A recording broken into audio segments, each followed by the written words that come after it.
వరకు అంటే 21 వచనాలు మనం ఈరోజు ధ్యానం చేసుకుందాం.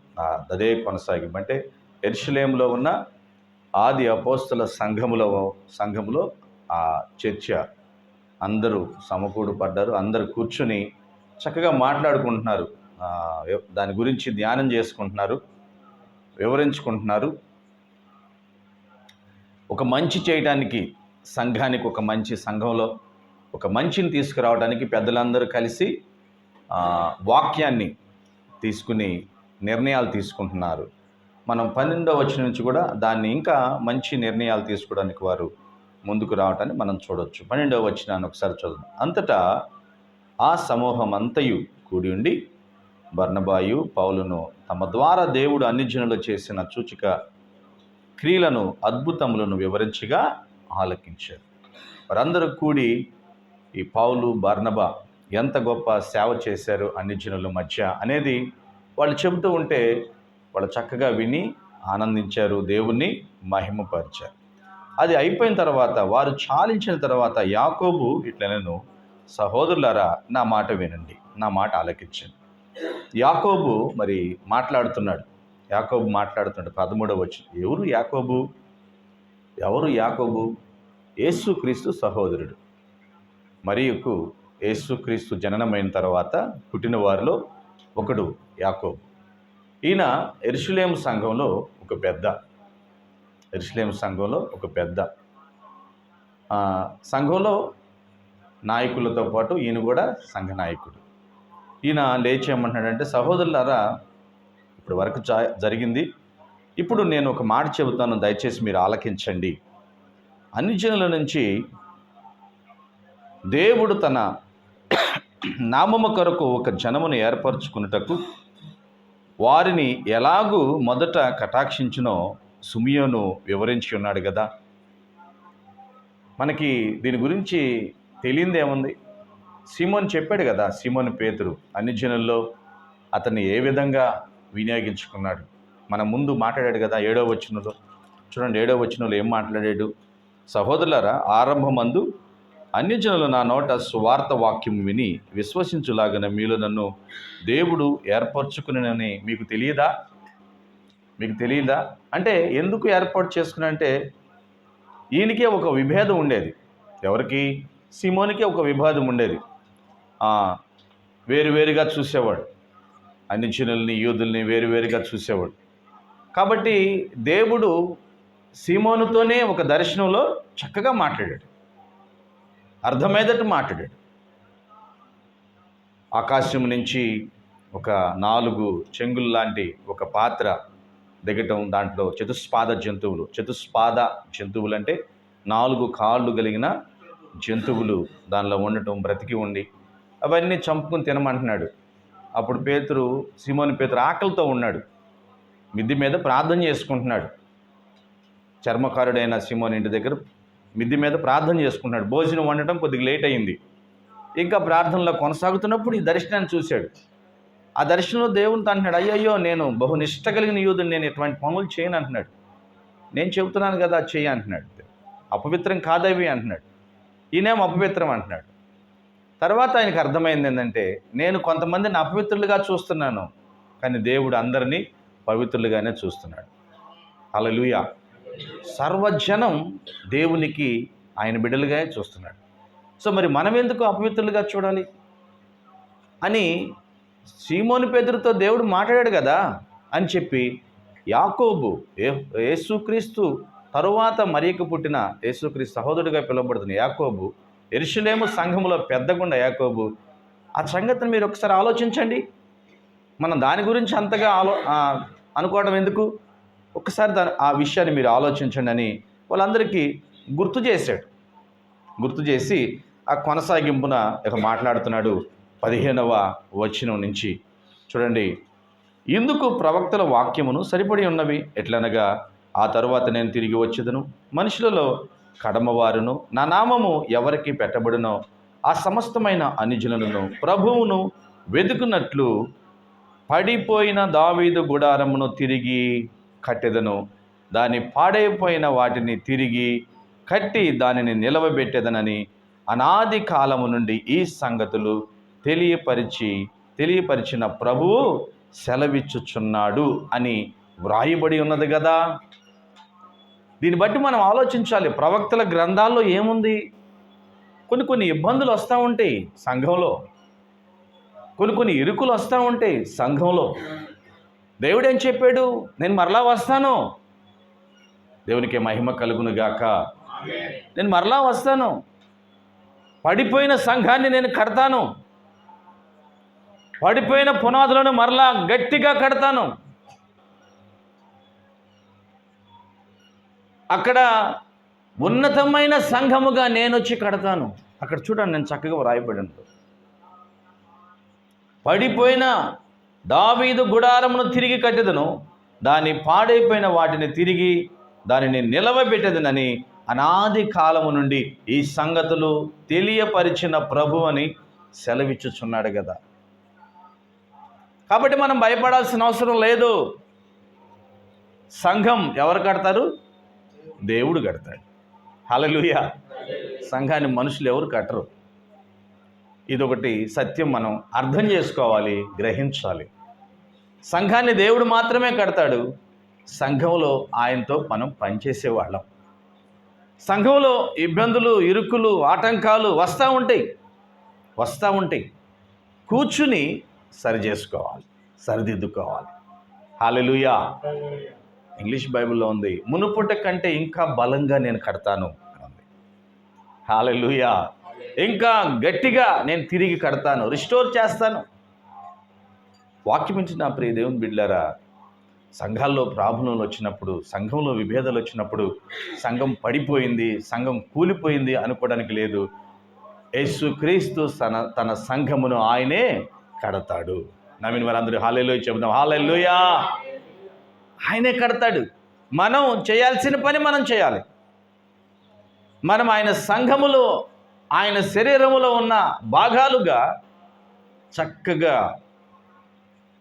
అమర్చబడి, చలనం కలిగి, రక్త ప్రసరణ అంటే ఆయన జీవం మనలోకి వస్తుందని నమ్ముతూ, ఉందని నమ్ముతూ ఒక మంచి ప్రవర్తన కలిగి జీవిస్తూ ఉండాలి. కొన్ని ఇబ్బందులు వచ్చినాయా, కొన్ని ఆటంకాలు వచ్చినాయా, మరలా మనల్ని మనం సరిదిద్దుకొని తిరిగి ఆయన శరీరంలో నేనున్నాను అని ఒక విశ్వాసంతో పరిశుద్ధులుగా, నీతిమంతులుగా జీవించాలి. ఆమేన్. హల్లెలూయా. ఆయన శరీరం ఎప్పుడు బలహీనం కాదండి. ఆయన శరీరం ఎప్పుడు బలంగానే ఉంటుంది. ఆ శరీరంలో ఉన్నాం మనం. సంఘంలో ఇరుకులు వస్తున్నాయని, ఇబ్బందులు వస్తున్నాయని మనం ఏమంటారు, బంబేలు ఎత్తాల్సిన అవసరం లేదు, భయపడాల్సిన అవసరం లేదు. నీవు ఉండవలసిన రీతిని, దేవుని వాక్యాన్ని బట్టి మనం ముందుకి సాగుతున్నప్పుడు తిరిగి ఆయన సంఘమును ఆయనే కడతాడు. ఆమేన్. చూడండి, ఆమోసు గ్రంథం 9వ అధ్యాయం. తెలుసా బైబిల్లో ఆమోసు గ్రంథం ఉందని? తెలుసా? చూడండి, ఆమోసు గ్రంథం 9వ అధ్యాయం. యావేలు, ఆమోసు, యోనా, అలా చెప్తే మీకు అర్థమవుతుంది. 9వ అధ్యాయం 11, 12 వచనాలు చూడండి. అక్కడ ప్రవక్త ఏమంటున్నాడు? పడిపోయిన దావీదు గుడారమును ఆ దినమున నేను లేవనెత్తి దాని గోడలు బాగు చేసి, దాని పోయిన చోట్లను బాగు చేసి, ఏదోము, శేషమును, నా నామమును ధరించిన అన్యజనులందరినీ నా జనులు స్వతంత్రించుకున్నట్లు పూర్వ రీతిగా దానిని మరలా కట్టుదును. ఇలాగు జరిగించు యెహోవా వాక్కు ఇదే. ఆమేన్. ఇదే దేవుని మాట. ఆయనే కడతాడంట, ఆయనే చేస్తాడంట పని. మరి మనమేం చేయాలి? ఆయన వాక్యానికి లోబడి ముందుకి సాగేవారిగా ఉండాలి. ఎందుకంటే ఆయన మార్పు లేని దేవుడు. ఆమేన్. ఆయన మారని దేవుడు. ఆయన తప్ప మరి వేరొక దేవుడు లేడు. యెషయా గ్రంథం 45, 21 వచనం ఎవరైనా చదవండి. యెషయా గ్రంథం 45, 21వ వచనం త్వరగా.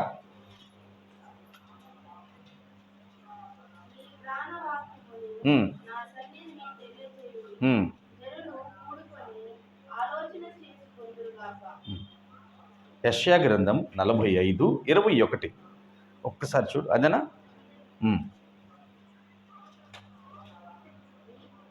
చదువు చదువు చదువు.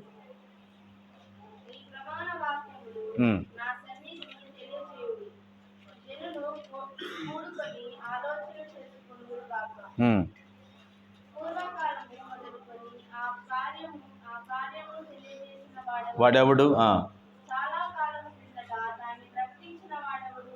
ఇక్కడ చూడండి, యెహోవానగు నేనే కదా, నేను తప్ప వేరొక దేవుడు లేడు, నేను నీతిపరునగు దేవుడను, రక్షించువాడు నేనే, నేను తప్ప మరి ఏ దేవుడును లేడు. ఆయనే రక్షించే దేవుడు, ఆయనే కాపాడే దేవుడు, ఆయనే పడిపోయిన గుడారాన్ని కట్టే దేవుడు. హల్లెలూయా. సంఘానికి సమాధానాన్ని చేకూర్చే దేవుడు, సంఘాన్ని తిరిగి పూర్వము కంటే మునుపటి కంటే ఇంకా ఒక గొప్ప ఉజ్జీవంతో కట్టగలిగిన దేవుడు. కడతాడు ఆయన. మనం ఎందుకు దిగులు పడాలి అని అంటున్నాడు యాకోబు. అంటున్నాడు మనం ఎందుకు దాని గురించి ఆలోచించాలి, మనం ఒక చిన్న పని చేద్దాం, ఒక చిన్న ఆలోచన చేద్దాం. మోయలేని భారాలను శిష్యుల మీద పెట్టొద్దు, మోయలేని భారాలను సంఘంలోకి తీసుకెళ్ళొద్దు. మనందరం కూర్చుని ఆలోచించి ఒక చక్కటి నిర్ణయాన్ని తీసుకుందాం, పరిశుద్ధాత్మ దేవుణ్ణి అడుగుదాం అని చెప్పి చర్చకు కూర్చున్నారు. 19 నుంచి 21వ వచనం వరకు చూద్దామా.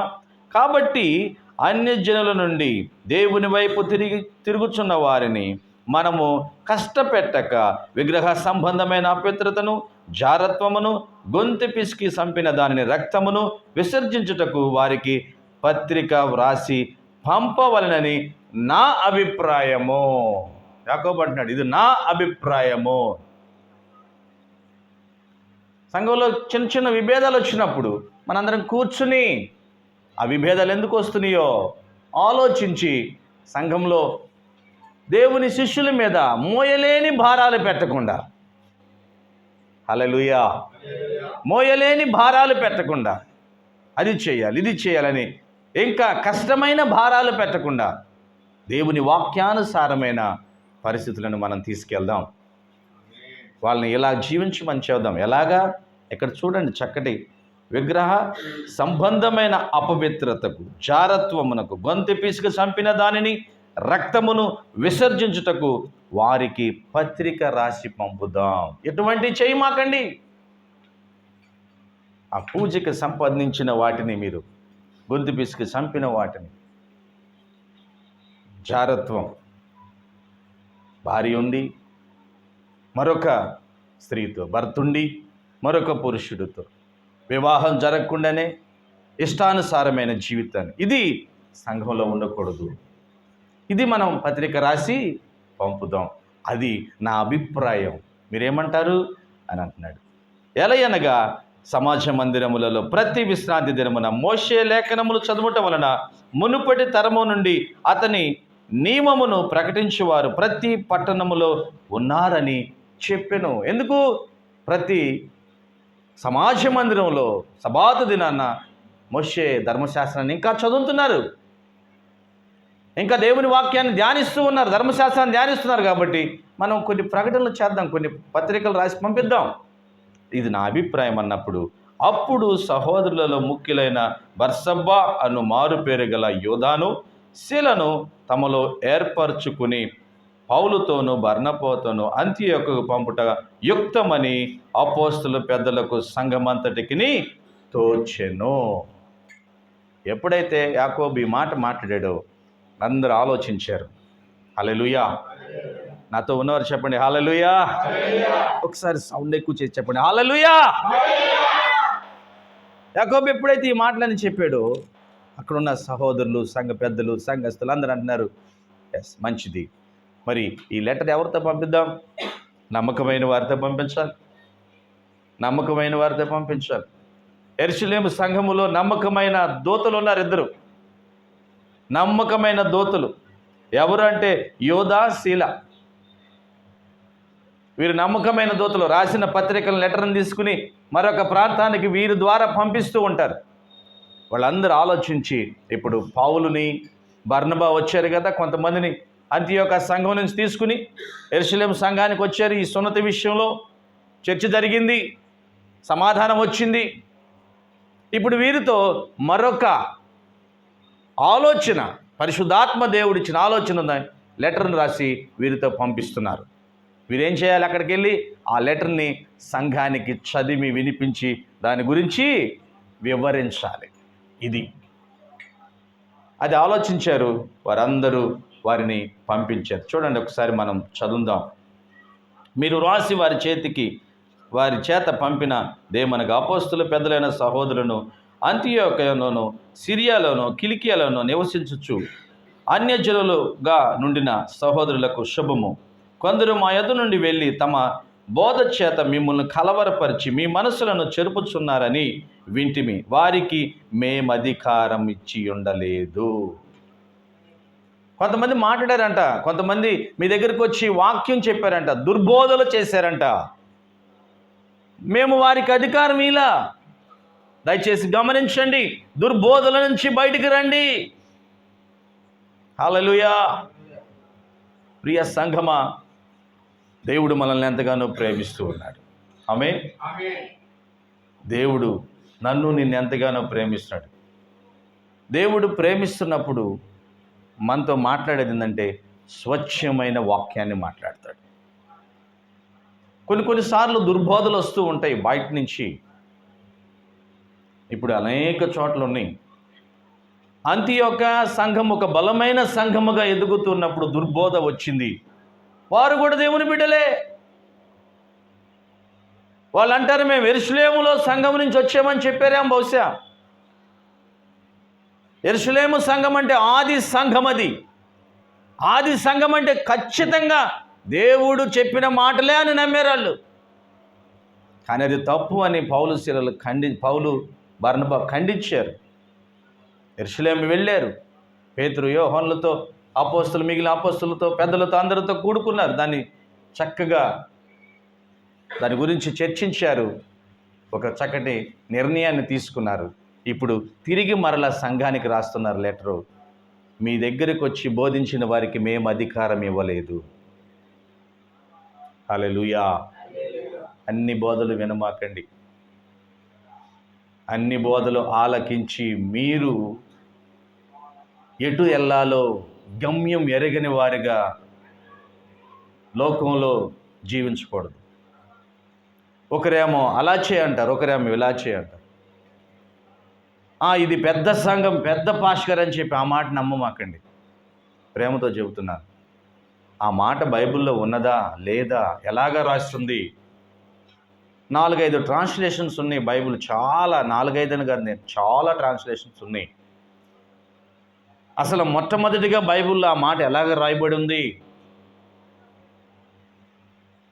దాన్ని మనం కొంతమంది దగ్గర నీకు చేత కాకపోతే, నీకు అర్థం కాకపోతే చర్చించి అది నిజమా కాదా అని సరి చూసుకున్న తర్వాతే నువ్వు దానిలో నిర్ణయం తీసుకోవాలి.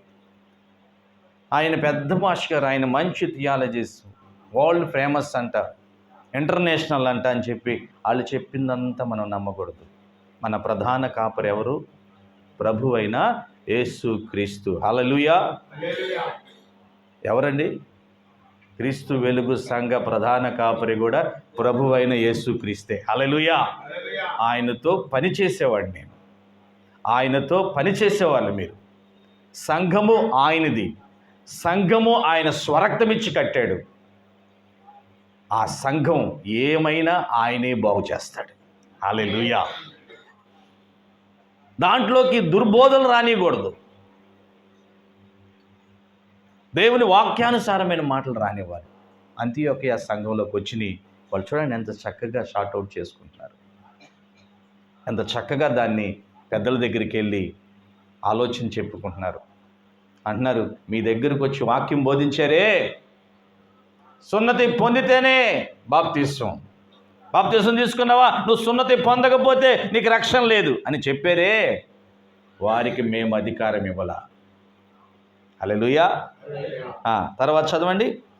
గనుక మనుషులను ఏర్పరిచి మన ప్రభువైన యేసుక్రీస్తు పేరు కొరకు తమ్మును తాము అప్పగించుకున్న బర్నబా, పౌలు అను మన ప్రియులతో కూడా మీ యొద్దకు పంపుట యుక్తమని మా అందరికీ ఏకాభిప్రాయము కలిగెను. కాగా యోధాను శిలను పంపి ఉన్నాము. వారును నోటి మాటతో ఈ సంగతులు మీకు తెలియచేతురు. విగ్రహములకు అర్పించిన వాటిని, రక్తమును, గొంతు పిసికి చంపిన దానిని, జారత్వమును విసర్జింపవలెనని, ఈ అవశ్యమైన వాటి కంటే ఎక్కువైన ఏ భారమును మీ మీద మోపకూడదని పరిశుద్ధాత్మకును మాకును తోచెను. వీటికి దూరముగా ఉండుటకు జాగ్రత్త పడితిరా, అది మీకు మేలు, మీకు క్షేమము కలుగునుగాక. దేవునికే మహిమ కలుగునుగాక. తన్ను తాను అర్పించుకున్నారంట. బర్నబా, పౌలు గురించి ఏం చెబుతున్నారు? యేసుక్రీస్తు కొరకు తన్ను తాను అర్పించుకున్న సేవకులు, వారి జీవితాలను అర్పించుకున్న వాళ్ళు. వారు దేవునితో సాంగత్యం, దేవునితో జీవించటం అంటే లోకంలో ఉన్న అంగు ఆర్భాటాలు వేసుకుని తిరగటం కాదండి. ఈ లోకంలో చాలా రంగులుంటాయి, చాలా అందాలుంటాయి, వాటన్నిటినీ పూసుకుని ధరించుకుని తిరగటం కాదు. దేవుని వాక్యానుసారమైన జీవితాన్ని జీవించటం. చూడండి, మరి యెరూషలేములో ఆది సంఘం, క్రొత్త నిబంధన సంఘం, మొట్టమొదటి సంఘం, ఆ సంఘంలో ఉన్న పెద్దలు పౌలు, బర్నబా గురించి ఏం చెబుతున్నారు? తన్ను తాను సమర్పించుకున్న వాళ్ళు. ఆ సంఘము నుంచి ఇద్దరు నమ్మకమైన వారిని పత్రికలు ఇచ్చి పంపిస్తూ ఉన్నారు. వాక్యం వింటున్నప్పుడు ఈ దేవుని బిడ్డలారా, సంఘంలో అలాంటి నమ్మకమైన వారిగా మనం లేవాలి. ఆమేన్. నమ్మకమైన వారిగా, దేవునికి నమ్మకమైన వారిగా. అయ్యా, ఆ కుటుంబం దేవుని కొరకు తను సమర్పించుకున్న కుటుంబం అండి. ఆ రీతిగా మన గురించి బయట వారు సాక్ష్యం చెప్పాలి, సంఘం లోపల సాక్ష్యం రావాలి. అటువంటి సాక్ష్య జీవితం మనకు ఉండాలి. వాళ్ళు అంటున్నారు, మీ మీద మోయలేని భారాలు పెట్టట్లా, చిన్నదే, జాగ్రత్తగా వినండి. గొంతు పిసికిన దానిని, రక్తమును, విగ్రహములు సమర్పించిన వాటిని, జారత్వం, బైబిల్లో చాలా చక్కగా వ్రాసి ఉంది. జారత్వం నుంచి దూరంగా పారిపోండి, అట్లాంటి వాళ్ళని సంఘం నుంచి తోలిపడేయండి అన్నది బైబిల్లో. బయటికి నెట్టేయండి. చెరుపుతారు సంఘాన్ని వాళ్ళు. విభేదాలు వచ్చినప్పుడు సంఘంలో ఏం చేయాలంట? మొట్టమొదటిగా సింగిల్గా వెళ్ళి మాట్లాడాలి, ఎవరికి విభేదాలు ఉన్నాయో. హల్లెలూయా. జ్ఞాపకం చేసుకుంటున్నాం కదా. మరలా మనం ఏం చేయాలి? మొట్టమొదటి వెళ్ళి ఒక్కొక్కరుగా మాట్లాడుకోవాలి. వినలేదా? ఇద్దరిని తీసుకెళ్ళి మాట్లాడాలి. ఇంకా వినలేదా? సంఘములో కూర్చోబెట్టి మాట్లాడాలి. ఇంకా వినలేదా? తీసి అవతల పడేయాలి. సొంకరోస్ పాప అనుకోవాలి కథ. అది ఎవరు చెప్పారు ఈ మాట? ప్రభువైన యేసుక్రీస్తే చెప్పాడు. మత్తయి సువార్త 18వ అధ్యాయంలో. పౌలు బర్నబాలు అంటున్నారు, వాళ్ళ గురించి సాక్ష్యం చూడండి, సంఘంలో ఎటువంటి వస్తుందో. దేవుడి కోసం వాళ్ళు సమర్పించుకున్న వాళ్ళంట. అంటే దేవుని పరిచర్య కొరకు వారి జీవితాన్ని సమర్పించుకున్నారు. ఆమేన్. హల్లెలూయా. యేసయ్య కోసం మరి నువ్వు నేను ఏం సమర్పించుకుని ఉన్నావు? ఈరోజు ఏం త్యాగం చేయగలుగుతున్నావు? దేన్ని వదులుకోవడానికి ఇష్టపడుతున్నావు? ఎంతకాలం ప్రభువులో ఉన్నావు? ఎంతకాలం సంఘ సభ్యుడిగా ఉన్నావు? విశ్వాసిగానే నీ జీవితం ముగిస్తావా? శిష్యురాలుగా మారవా? ఆయన్ని ఇష్టం, ఆయన సంతోషపెట్టే ఒక గొప్ప వ్యక్తిగా ఉండవా? ఒక గొప్ప వ్యక్తిత్వం కలిగిన దేవుని బిడ్డగా జీవించవా? ఒక సంఘంలో, ఒక చక్కటి కుటుంబంలో ఒక సభ్యుడిగా సభ్యత్వాన్ని పొందవా? ఎలా ఉన్నావు నువ్వు ఈరోజు? సంఘం మన గురించి ఏం చెప్పాలంటే, ఎస్, వాళ్ళు దేవుని కోసం తన్ను తాను అర్పించుకున్న వాళ్ళు. ఆమేన్, హల్లెలూయా. దేవుని పని కోసం దేన్నైనా విడిచిపెట్టేవాళ్ళు. దేవుని రాజ్యం అంటే ఏంది? అన్నపానాలు కాదు. దేవుని రాజ్యం అంటే ఏంది? అంగు ఆర్భాటాలు కాదు. దేవుని రాజ్యం అది ఒక శక్తి, ఉన్నతమైనది. మనం సరిగా దానిలో ఆ వాక్యానుసారంగా జీవించేవారిగా ఉండాలి.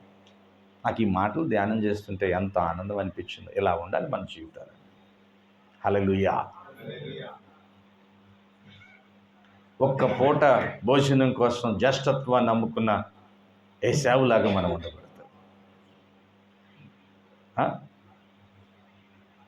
అంటే భూమి మీద ఏదో దొరుకుతుందని చెప్పి దేవుణ్ణి విడిచిపెట్టే బిడ్డలుగా మనం ఉండకూడదు. సంఘాన్ని విడిచిపెట్టే బిడ్డలుగా మనం ఉండకూడదు. ఆయన సహవాసంలో జీవించాలి. అప్పుడు పడిపోయిన గోడలను, పడిపోయిన పునాదులను తిరిగి యేసుక్రీస్తు వారే కడుతూ ఉంటాడు. హల్లెలూయా. మరలా ఎలా కడతాడు? స్ట్రాంగ్గా కడతాడంట. చాలా బహు గట్టిగా కడతాడు. ఆమేన్. కాబట్టి వాళ్ళు అంటున్నారు, మీకు మోయలేని పెట్టకుండా మామూలు చెబుతున్నాం. కాబట్టి మీరు జాగ్రత్తగా ఉన్నారా? అది మీకు మేలు, మీకు క్షేమము. జాగ్రత్తగా లేకపోతే అది మీకు కీడు, ఇబ్బందులు. చాలాసార్లు చెప్తాను, అర్థమైందని. సైకిల్ ఎక్కి స్టాండ్ వేసుకుని తొక్కుతూ ఉంటే ఏమైంది? చెప్పండి పిల్లలు, సైకిల్ రానప్పుడు చేస్తాం కదా మనం ఆ పని నేర్చుకునేటప్పుడు. స్టాండ్ వేసి సైకిల్ మీద సీటు మీద కూర్చునో 2 చేతులు వేసి తొక్కొచ్చు, ఒక కాలుతో తొక్కొచ్చు, ఒక చెయ్యి పక్కన లేపేసి తొక్కొచ్చు, ఇష్టం వచ్చినట్టు తొక్కొచ్చు. కానీ ఎక్కడికి వెళ్తామా? చెప్పండి, ఎక్కడికి వెళ్తామా? కదిలిద్దా సైకిలు? ఈరోజు చాలామంది క్రైస్తవ జీవితంలో శ్రమ అయితే పడుతున్నారు, కానీ అంగుళం కూడా ముందుకు సాగే ఆత్మీయ జీవితం లేదు. కారణం వాక్యానుసారమైన జీవన విధానం లేదు. లోకంలో వరదలో కొట్టుకుపోయినట్టుగా ఏ మాటకు పడితే, ఏ ఆశకు పడితే దాన్ని కొట్టుకుపోతూ ఎక్కడ వేసిన గొంగడ అక్కడగానే నిలబడిపోయింది. అరే ఎంతకాలమైందిరా? చాలా కాలమైంది. ఇప్పుడు సీనియారిటీ అయితే ఉంది. ఒక భక్తుడు అన్నాడు, సంఘములో సంఖ్య కాదంట ముఖ్యం, సంఘములో పరిశుద్ధత ముఖ్యం అంట. హల్లెలూయా. ఇంగ్లీష్లో ఏమంటారు? క్వాంటిటీ కాదు, క్వాలిటీ ముఖ్యం కదా. ఈరోజు చాలామంది క్వాంటిటీని మెయింటైన్ చేస్తారు. పెద్దగా ప్యాకెట్ ఉంటే దాన్ని కొనేస్తారు, ప్యాకెట్ చిన్నగా ఉంటే బాగాదనుకుంటున్నారు. ఈరోజు సంఘాల్లో అది దుర్బోధ, మంచి బోధ అని తెలుసుకోకుండా క్వాంటిటీని చూసి పరిగెడుతున్నారు కదా. అక్కడ అసలు అలా ఉండిద్దంట, ఇలా ఉండిద్దంట. క్వాలిటీ ఉందా? పరిశుద్ధత ఉందా? వాక్యం ఇచ్చిన ప్రియ దేవుని బిడ్డలారా, మనం పరిశుద్ధులుగా జీవించాలి. ఆమేన్. నీతిమంతులుగా జీవించాలి. దేవుణ్ణి సంతోషపెట్టేవారిలాగా జీవించాలి. బల నమ్మకమైన నా మంచి దాసుడా, నా మంచి దాసురాలా, ఇదిగో రేపు నేను వస్తున్నాను, నాతో పాటు నీకు 10 పట్టణాల మీద అధికారినిగా చేస్తాను అని యేసయ్య నీతో నాతో చెప్పగలిగిన ఆ జీవితాన్ని మనం జీవించాలి. ఆమేన్, హల్లెలూయా. అంతటా వారు సెలవు పుచ్చుకుని అంతియోకు వచ్చి శిష్యులను సమకూర్చి ఆ పత్రిక ఇచ్చిరి. వారు దానిని చదువుకొని అందువలన ఆదరణ పొంది సంతోషించిరి. మరియు యోదాను శెలయు కూడా ప్రవక్తలై ఉండి నందున పెక్కు మాటలతో సహోదరులను ఆదరించి స్థిరపరిచిరి. వారు అక్కడ కొంతకాలము గడిపి సహోదరుల యొద్ద నుండి తమ్మును పంపిన వారి యొద్దకు వెళ్ళుటకు సమాధానముతో సెలవు పుచ్చుకొనిరి. ఆమేన్, హల్లెలూయా. అవన్నీ చక్కగా చెప్పారు, దాన్ని వివరించారు. పౌలు బర్నబాలు ప్రవక్తలుగా ఉన్నారు కాబట్టి ఇంకా అనేకమైన విషయాలు సంఘంతో చెప్పారు. చాలా దినాలు ఉన్నారు. యూదాశీలలు కూడా చాలా దినాలు అంత్యోక సంఘంలో ఉన్నారు. వారు టీచింగ్ చేశారు. దేవుని వాక్యం వైపు ఎలా మళ్ళాలో నేర్పించారు. నేర్పించిన తర్వాత మరి మేము తిరిగి వెళ్తున్నాం. మరలా యెరూషలేం సంఘానికి అన్నప్పుడు వెళ్ళండి, సమాధానంతో వాళ్ళు తిరిగి మరలా సంఘానికి వెళ్ళారంట. దేవునికి మహిమ కలుగును గాక. ఎంత బాగుంది! ఇది కదా సంఘం అంటే, ఇది కదా సంఘ సహవాసం అంటే. ఇలా ఉండాలి సంఘంలో పెద్దలు, ఇలాగుండాలి సంఘంలో విశ్వాసులు, ఇలాగుండాలి సంఘంలో సేవకులు. అపోస్తుల కార్యాన్ని ధ్యానం చేస్తున్నప్పుడు నీకు సంఘం ఏందో తెలుస్తుంది. అపోస్తుల కార్యాన్ని ధ్యానం చేసినప్పుడు నాకు సంఘం ఏందో తెలుస్తుంది. అపోస్తుల కార్యం 1వ అధ్యాయం నుంచి 12వ అధ్యాయం వరకు సంఘం, ఆది సంఘము గురించి రాయబడి ఉంది. 13వ అధ్యాయం నుంచి సంఘం ఎలా ఉద్భవించిందో, ఎలా విస్తరించిందో మనం తెలుసుకుంటున్నాం.